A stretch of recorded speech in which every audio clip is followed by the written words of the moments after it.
मैं आप दोनों से बारी बारी इसमें सवाल कर लेता हूं कि अगर ये तरीका ठीक नहीं तो नईम साहब पहले आप बता दीजिए और क्या तरीकेकार हो सकता है जिससे हुकूमत के लिए टैक्स वसूली आसान हो जाए, रिटेलर्स के लिए, होलसेलर्स के लिए टैक्स देना आसान हो जाए, और कितना टैक्स आपके ख्याल में मजमूई तौर पर ये रिटेलर्स इकट्ठा कर सकते हैं हुकूमत के लिए?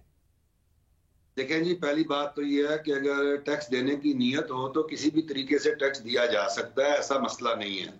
असल प्रॉब्लम यह है कि टैक्स देने की और टैक्स के निज़ाम के अंदर रजिस्टर्ड होने की हमारी नीयत ही नहीं है। अब हमने जो तरीक़ेकार को वज़ा करवाया है, हम स्टेक होल्डर हैं, हमारे साथ FBR ने मशावरत भी की है एक लेवल पर, और हमने जो FBR की रजिस्ट्रेशन के हवाले से हमने इसको एक मुस्बत इक़दाम करार दिया है, क्योंकि इससे ज़्यादा आसान और सादा तरीका हो नहीं सकता कि एक ऐप के जरिए आप FBR के सिस्टम के साथ मुंसलिक हो जाएं। बाकी जो दूसरा हिस्सा है वो ये कि टैक्स का निफाज कितना हो, उसकी शरह क्या हो, तो जाहिर है टैक्स जालिमाना नहीं होना चाहिए और टैक्सेस जो हैं वो लगने चाहिए। लेकिन ये बात तो दुरुस्त है ना इनकी, कुरैशी साहब की, कि पहले मुशावरत करनी चाहिए थी स्टेक होल्डर्स से और फिर SRO जारी करना चाहिए था। यहाँ SRO जारी कर दिया है और अब मुशावरत होगी। कुरैशी साहब से अगर मुशावरत नहीं की गई तो उन्होंने उनको, कुरैशी साहब को स्टेक होल्डर तस्वुर नहीं किया होगा, लेकिन हमारे साथ तो मुशावरत भी हुई है इस मौजू पे और हमने बातचीत भी की है और मेरा मुस्तकिल राब्ता है FBR के साथ, और मैंने उनको अपने कंसर्न्स, अपने ताजरों के कंसर्न्स जो हैं वो टैक्स शरह के हवाले से, टैक्स रेट के हवाले से पहुंचाए भी हैं और मेरे उनके साथ मुज़ाकरात भी हो रहे हैं, बातचीत भी चल रही है। आपके ख्याल में जो इससे पहले मिसाल के तौर पे, क्योंकि अभी हमारे पास देंगे साहब, एक मिनट, ताजरों को जुल्म ज्यादती का शिकार नहीं होने देंगे, क्योंकि FBR भी कोई दूध का धुला हुआ दारा तो नहीं है ना।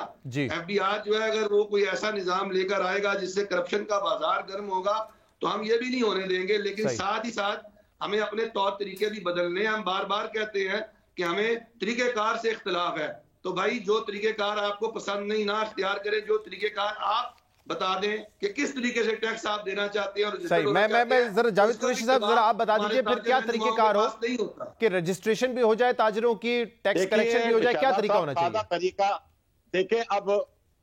बात यह है कि वो एक तरफ ये कहते हैं कि हमें स्टेक होल्डर तस्वुर नहीं करते, इन्हें करते होंगे, शायद इनके मरासिम वहां बहुत अच्छे हैं, मेरे नहीं होंगे। मैं इस चीज की बहस में नहीं पढ़ना चाहता। सादा तरीकाकार यह है, फिक्स टैक्स के अंदर ये लेकर आए और तमाम जो है, मैं तो ये आज तजवीज देता हूं, जो तमाम जो कमर्शियल शटर है उनके ऊपर टैक्स होना चाहिए। इस टैक्स से ताजर ने कभी भी पीछे नहीं हटे। लेकिन हम वही बात आज कहते हैं कि इनका तरीकाकार को आप बिल्कुल वाजे करें और जो काम और मुख्तसर मुझे बता दें कि जब आप कहते हैं फिक्स टैक्स होगा तो सबके लिए एक होगा या दुकान के साइज के मुताबिक होगा या उनकी सेल्स के मुताबिक होगा, क्या क्राइटेरिया होगा उसका?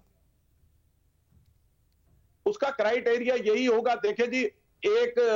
10 बाई 10 की शॉप के ऊपर बैठा वो करोड़ों रुपए का बिजनेस कर रहा है और एक बैठा हुआ है 10 बाई 50 की शॉप पर और वो जो है वो शाम तक वो 50,000 रुपए की सेल नहीं करता। इनकम टैक्स सेल के ऊपर होगा, ऐसे नहीं है दुकान के साइज के ऊपर वो टैक्स लगेगा।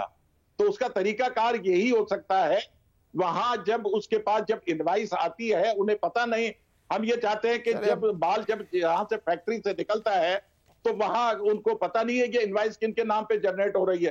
क्यों नहीं वो इदारा FBR ये तो मेरे ख्याल से सेल पर तो अगर जाएंगे तो वो तो सेल छुपाने का तरीका, कच्ची रसीदें और पता नहीं क्या क्या झंझट है इसमें, वो तो हम बार बार आजमा के देख चुके हैं। सेल्स तो रजिस्टर होती नहीं है आज भी, जो है बड़े बड़े, सिर्फ मैं आपकी बात नहीं कर रहा हूं कि छोटे रिटेलर्स हो,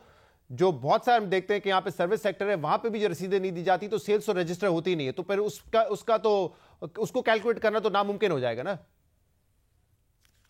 देखिए जी, छोटे ताजिर के ऊपर फिक्स टैक्स लगा दिया जाए तो ये सारा झंझट खत्म हो जाएगा।